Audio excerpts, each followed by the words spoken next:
ايه رايكم بقى في العشاء الفخيم ده الجميل دوت؟ اروح بقى ادخله لمحمد وهو بيذاكر.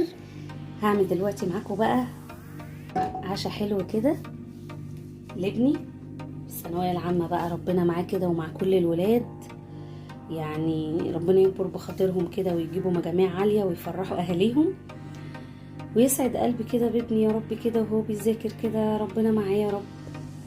قلت ادخل كده اعمل له حاجه حلوه كده بيحبها، ودايما بيحب الاكله دي قوي فانا بعملها له.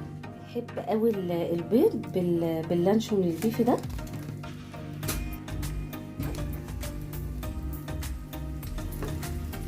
انا بقى قطعت اللانشون كده مكعبات، تقطعيه تقطيع عشوائي زي ما تحبي.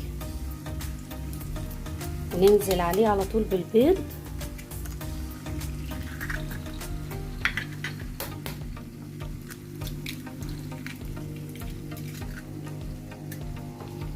وقلب قلب قلب كده اهو.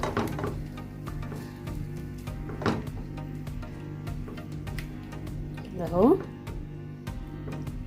احلى طاسه بيض دي ولا ايه؟ رشه فلفل اسود،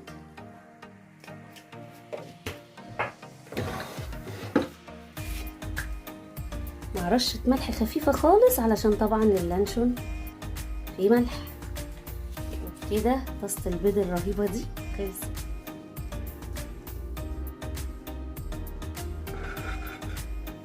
ايه دي الحلاوه. نجيب بقى هنا احط له بقى كام واحده زيتون كده،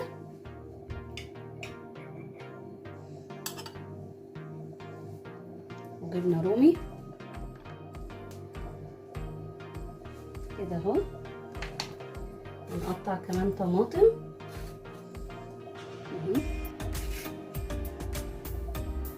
يعني الحاجات اللي فيها فايده. في خيار برضو نحطه، بس ايه هو قال لي لا انا مش عايز خيار، طماطم بس.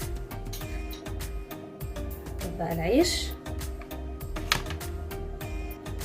اهو، واجيب بقى الحاجه المشروب بقى الجميل بتاعه اللي هو بيحبه، الزبادو بقى الخطير ده بطعم الجوافه، بطعم الخوخ. جوافه ايه جمال.